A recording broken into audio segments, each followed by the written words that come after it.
Welcome back to Logically Speaking Sports, brought to you by the Daily Beacon. This week, we'll be doing picks 17 through 32 on our mock draft. And so, Adam, you can start with pick 17, the Giants. Yeah, so I have the Giants pick, and for this one, there's a couple different places they could go with it. Earlier in the draft, we had them taking Jonah Williams, the offensive tackle from Alabama. So team needs probably edge, corner at the top of the list if you're not including quarterback, which, they could take Haskins with that sixth pick. It's kind of a toss-up right now, but based on this mock, they're taking an offensive tackle with that first pick. So with this pick at 17, I was kind of debating Clelin Ferrell was an option. Also, both the top two corners, Byron Murphy and Greedy Williams. I'm going to take Greedy with the 17th overall pick. I think he fits better with the Giants and what they want to do. They're a physical defense. Him and Janoris both like to play with their receiver and play rough with the receiver, get their hands on early and stuff like that. I've seen a lot of Greedy tape just because he played in the SEC and stuff, but he's quick with his hips. I know he hasn't interviewed great, but it's been okay, and he worked out pretty well at the Combine. So I think overall he's a pretty safe pick there. I think you're getting a definite number 2 corner that could possibly blossom into being a number 1 corner after a couple seasons. So with the 18th pick, I have the Vikings, and this one's pretty easy for me. I have them taking Garrett Bradbury. I know Miller wanted to with the Titans pick right behind me. It just makes sense. If one of the biggest needs is interior offensive lineman. He's the top center in the draft, and I just feel like if Kirk Cousins, you gave him $100 million guaranteed or however much guaranteed. His whole contract's guaranteed. Yeah, so it makes sense. You need to protect him, which at times last year they didn't do a very good job. So it makes sense that you pretty much this entire draft, with whatever second round pick they have, you need to build the offensive line, and it starts with him, and everything starts with the center. So I agree. I think Garrett Bradbury, obviously I really want at number 19, I'm not going to lie about it. I think he is the best probably offensive line prospect in this draft, but I agree. I think as of right now, Minnesota's problem isn't Kirk Cousins had a shaky first year. I think we can attribute that to the offensive coordinator. It clearly didn't really work out. Something didn't work out there. And the receivers aren't the issue. Tight end isn't the issue. So I think it does come down. Something else needs to get fixed. I think it does come down to the offensive line has deficiencies. And so with pick number 19, I'm going to take Clelin Ferrell. Again, Garrett Bradbury would be my ideal pick here, but I also think edge is, again, a very valid position that the Titans need to address. Harold Landry, as long as he takes that next step in year 2, is a franchise edge rusher for us for the next 7 to 8 years, as long as nothing goes wrong, obviously. And I think Clelin Ferrell matches Landry's skill set as Landry's more of a bend. I think Ferrell's more likely just to kind of pound past offensive linemen and tackles. And I think you pair those two together. I also think Brian Burns could also, if he falls, would be an ideal pick here too. Yeah. I think someone that maybe either, so you just need someone that's going to complement Landry and be good enough to come in day one and kind of give Cameron Wake, let him rotate in. Because if Cameron Wake has to play a lot of downs, he's not going to be productive. He's getting older. The Titans it's a good signing still for the Titans. It addresses a need, but they need someone to kind of come in and give Wake a break and that can be productive. Yeah, I think Ferrell fits in really nicely. I think him and Landry can be really good. Also, one thing to look at, I know Ferrell is a real team guy. He's a leader on that defense. It would definitely fit the locker room for sure. Yeah, and so I think coming in, he may be even more experienced and knowledgeable than Harold Landry even is, just because Landry didn't get a lot of hype, wasn't on a ridiculous defense like Clemson. But I think overall that combo could be really lethal going forward. So I have the Steelers pick at number 20. Couple places they could go here. I really only think wide receiver and corner here would be the smartest ways to go. I think they have a pretty solid roster, but the only really options would be Byron Murphy or N'Keal Harry, depending on how high you are on him, or Hakeem Butler. A.J. Brown could slide in. I'm not as high on A.J. Brown as I am the two that I mentioned before that. And I actually have Hakeem Butler. Him and Metcalf are right next to each other with my rankings. Some days I think Butler's wide receiver 1. Some days it's Metcalf. It really just depends. I like Butler's production in college. He plays the ball really well, and he's absolutely massive. So I think overall him and Juju could be a really nice combo. So I'm going to take him here at number 20 for the Steelers.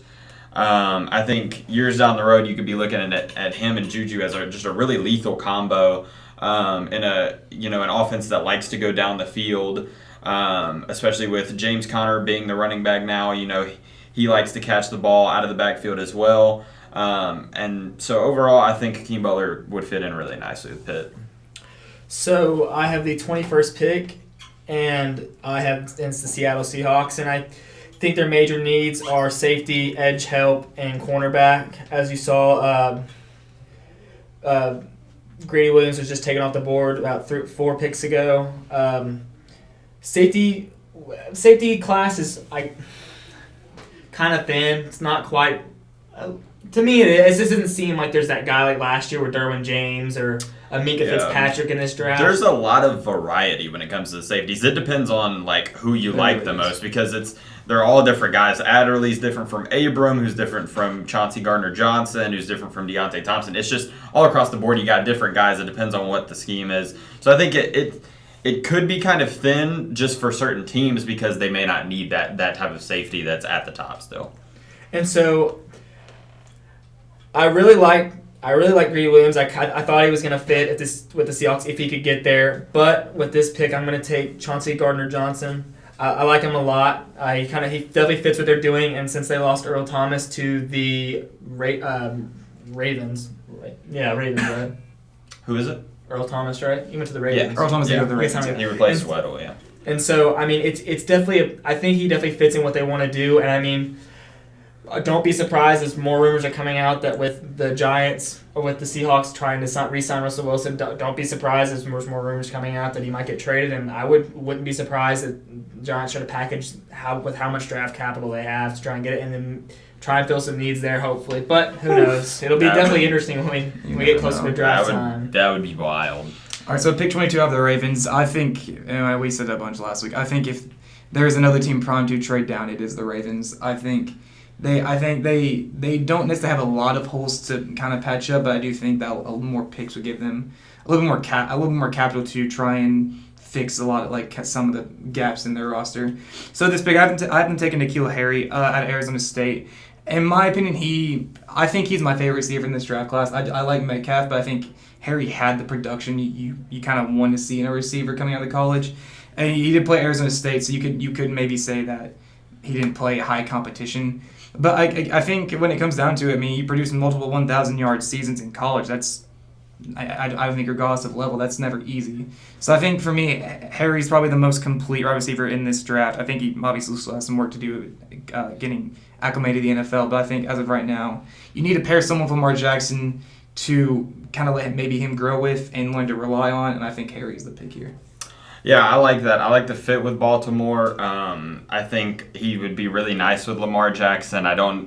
They gotta hope that Lamar can learn to throw the ball down the field because it's been rough so far. Lamar needs someone to learn how to throw too. Yeah. Because as of right now, they cut all their receivers. I don't even know if I can even name a Baltimore receiver right now. To be honest. And N'Keal is just an absolute ball hawk. So hopefully that will help Lamar Jackson and plus having Mark Ingram who's new. So it'll be a brand new offense basically for him.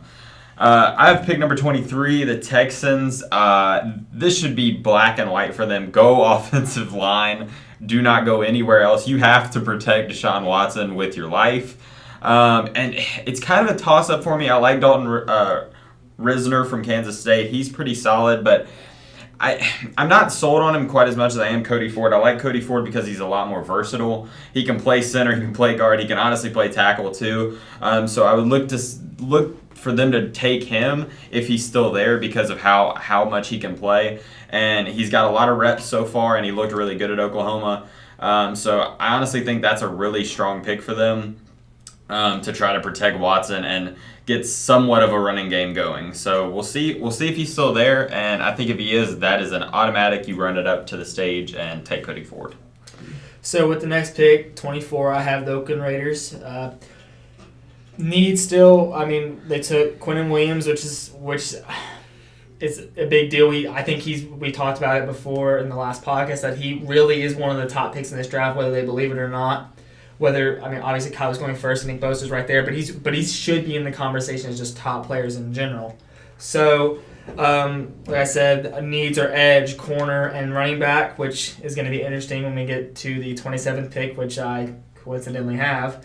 But for this pick, I think they're going to take Byron Murphy out of Washington. It's a good.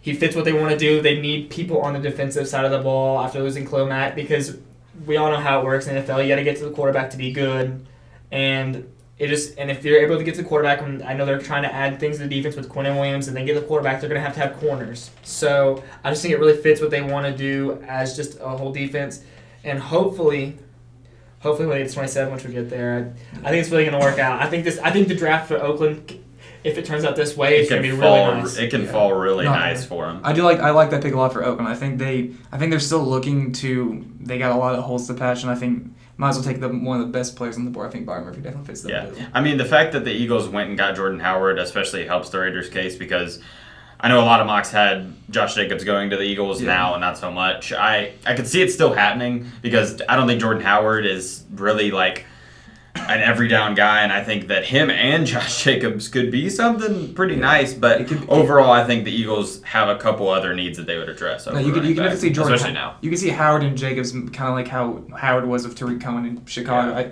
I think Howard, no matter what's going to be a first and second down back, especially in short yard situations, but I think the Eagles definitely still need a more reliable guy they can pass to out of the backfield. So with the Eagles pick, I have them taking Nasir Adderley.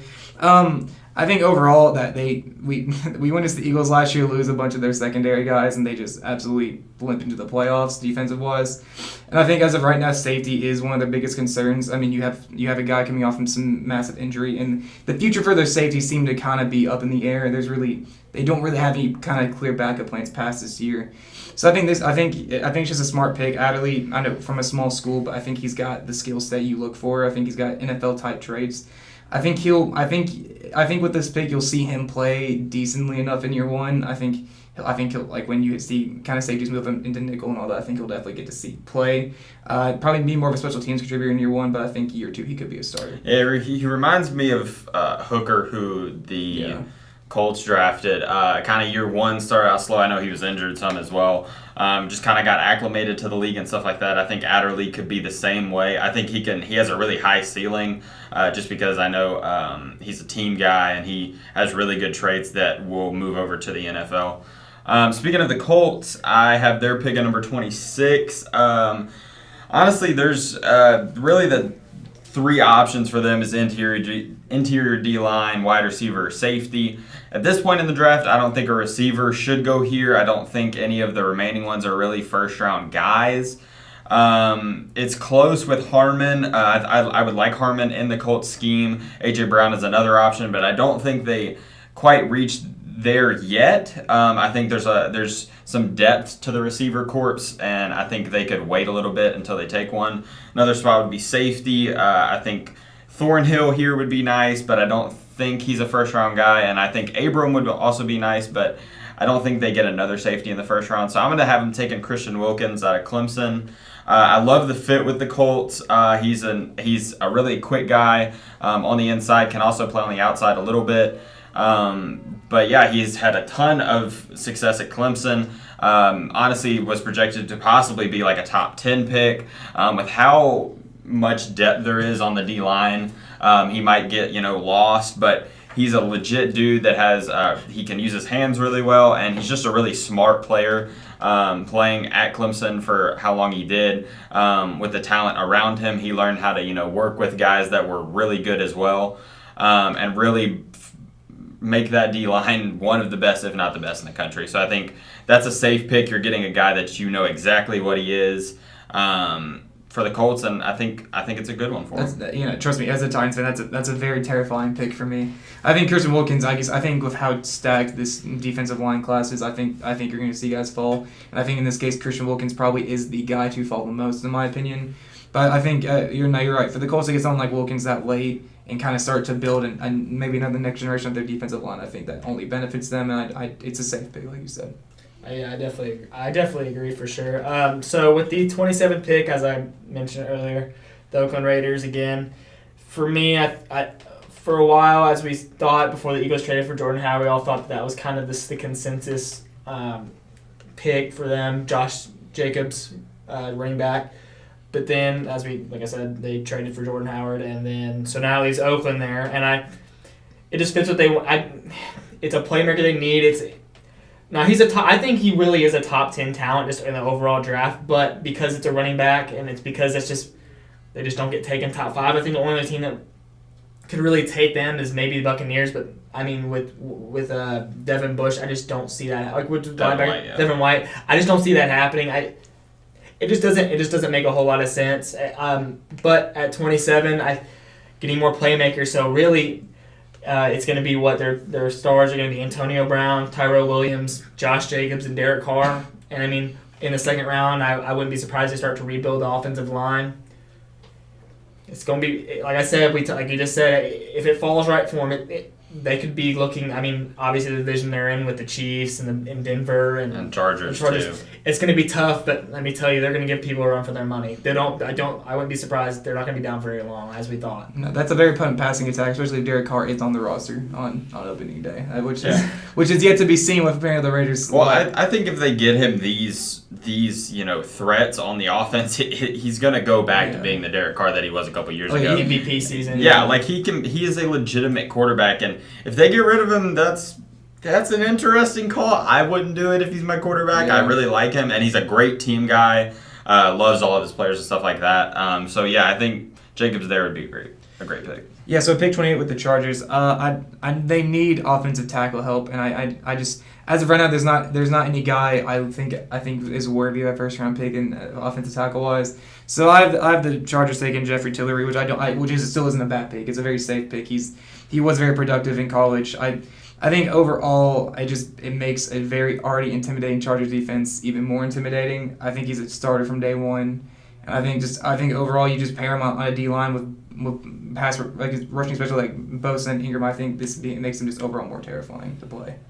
Yeah, no, I like the fit there. If they can bolster the interior of that D-line, stop the run some, force some teams to pass the ball, and then unleash Ingram and Bosa, that can be legit.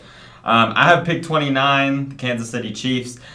There's a couple ways they could go. They have a really complete roster, to be honest with you. I know they don't have Kareem Hunt anymore, but honestly, with how Damian Williams played, there's no real reason to reach for a running back because in that offense, most running backs will be successful, and he really was.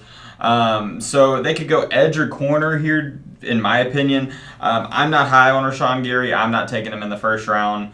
And Ja'Kai Polite has fallen down draft boards into like the third and fourth round. Those were guys early on that people thought could go in the first. I don't see it. So I think it comes down to Amani Oruwariye from Penn State or DeAndre Baker.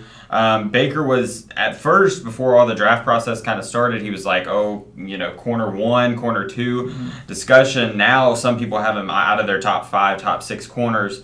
The size is there. The production is there at Georgia. He didn't have a lot of interceptions, but he plays the ball well. A lot of pass breakup, stuff like that.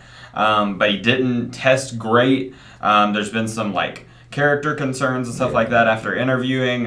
He just doesn't want to work too hard. He thinks he's already at a maximum for talent, and that's just not true. Especially going into the NFL, scouts and owners don't want to hear that. No, for sure. So I'm going to take Oruwariye, who I think has a higher ceiling than Baker does, and I just think overall he's a safer pick. He's been rising up draft boards just because he was productive in college, and he also just has really good traits. He can turn quick with receivers. He plays good zone, stuff like that. So overall, I think the pros with him outweigh the cons that they do with Baker. He jumps routes really well. He did for Penn State, stuff like that. So overall, I'm going to have him go into the Chiefs, and I think it's a really good pick for them, especially going down the road. No, that's a great pick. I think we all can agree that the Chiefs really need to bolster their secondary. I think they probably – I didn't decide the game against the Patriots or anything like that, but I think definitely their secondary would have – if they had a better secondary, it would have impacted more. Their defense needs to get better. It's where they're the most lackluster. Their offense is going to be potent for years to come now with Pat Mahomes. I think their defense, especially their secondary, needs some work, and I think that's a really good pick for them there. So I have Green Bay's pick again at 30.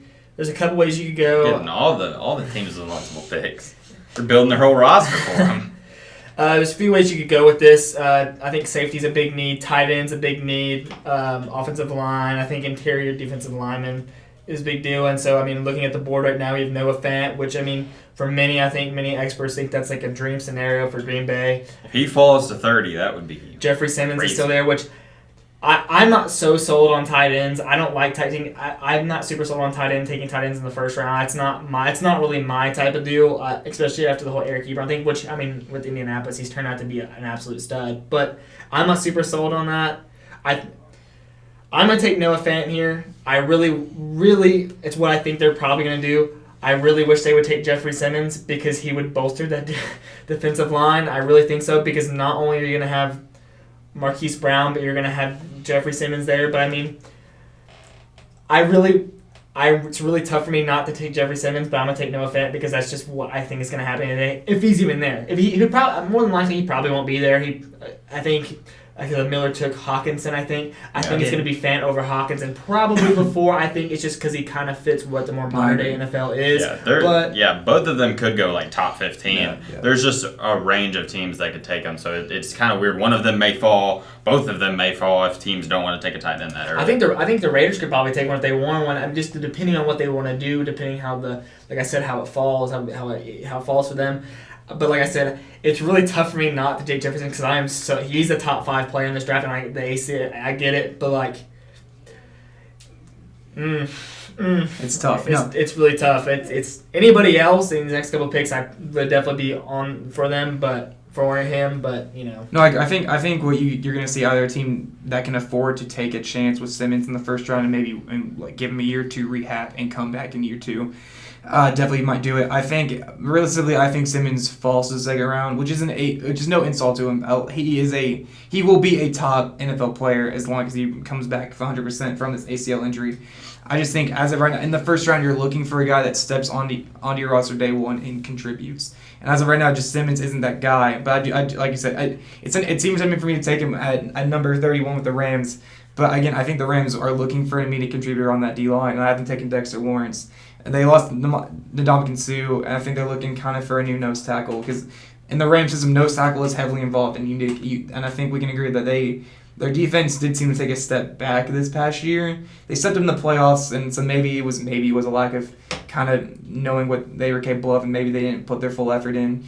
Whatever it may be, their run defense needs work, and Dexter Lawrence, I mean, he's the last guy from that Clemson D-line. I mean, he's proven they're all studs. They're all going in the first round. So I think as of right now, this is the safe pick for the Rams. I think this bolsters what already is a probably top 5 defensive unit talent-wise in the NFL. And I think overall it's a really good pick, and he'll be their starting nose tackle from day one. Yeah, I think it's a solid pick. I think anybody on that Clemson D line is going to be a solid pick. I know basically their entire defensive line is being taken in the first round of the NFL draft. So if that doesn't tell you anything, I don't know what will, because it's ridiculous. And I think Lawrence fits well with them. If he does drop to the second, I think a team is getting a really good player in the second round. I know some people have been lower on him because he didn't test great at the combine, but honestly, he had a lot of production, and he's shown up, for Clemson the entire time he's been there. And I think the Rams are a team that can afford to kind of maybe look past the combine and how they did then, and look at more so like what he did in game situations. Yeah, and it's also the fact he's used to playing with a really good D-line already. Now he steps in and plays with Aaron Donald. You can only see the ceiling getting higher for him. So I think it's a good combo. For the Patriots here at 32 to round it off, I'm going to be taking the last pick. Defensive line is probably their biggest need. They could take a receiver, but Patriots, I don't really see them taking a receiver in the first round. They never really take a receiver in the first round. Yeah, because, they can get it done with anybody. It doesn't matter. They can pull Josh Gordon off the street and get a couple good games out of him. They make Julian Edelman look like, fantastic. Julian Edelman's great, but it's just like, good skill set sets in the playoffs. We're not discounting any of these guys' talent. They're in the NFL. They're the most talented football players on the planet. Yeah. But the Patriots system can make anyone go. We can. And now Trent Brown just got massively paid by the Raiders, but we can agree he was mediocre in San Francisco. Goes to the Patriots, kills it for a year, and now he signs a mega deal with the Raiders. We'll see how he may have learned something from the Patriots that pays off. It's just a system thing, and they make Edelman look great. They made everybody look great, partly because of Brady, partly because of Belichick. It's just the system they run, and it plays to everyone's strengths that are on their roster. So I'm gonna end up taking a D lineman here. I'm gonna take Jeffrey Simmons. Makes sense. I think I think it's a good pick for him. I think it's a can't miss pick, just because they don't necessarily need him this year. Just because they have a solid defense right now, and I think the injury concerns are definitely scary. And I think that could make him slide into the second round. It wouldn't surprise me at all. But for this mock, I didn't love anybody that's on the edge that's remaining. I think Winovich could fit there, but I don't see them taking him in the first round. If he slides to him in the second, that would be a great fit, especially if they took Simmons in the first. Then you're getting two guys in a year that could be really, really good, really massive for that defense. I've seen Simmons play a lot, of course, so I'm, of course, high on him. He's in my top 5 on my draft board, but he's explosive. He's quick with his hands. Doesn't jump snaps, stuff like that. But overall, I know a lot of people compare him to Aaron Donald and stuff like that. I don't really compare guys to Aaron Donald and stuff like that coming out of college. That's setting a precedent. That would be awesome if a lot of these guys did live up to that ceiling. I know him and Quinnen for me are definitely the top 2 interior D linemen. But overall, I think it's a great pick for the Patriots, and I think in their system, it's only going to make him better, and I think it's scary for the other teams in that division, as if they weren't scared enough of the Patriots already. No, I agree. Just like I do with Lawrence and the Rams, I think Simmons is definitely I don't want to say a risk, but I think it is a pick the Patriots won't regret making. I think he could be what Trey Flowers was and more for sure. I think his ceiling's higher than that. I think this time he'll stick around New England if he lives up to that billing. Yeah, for sure. All right.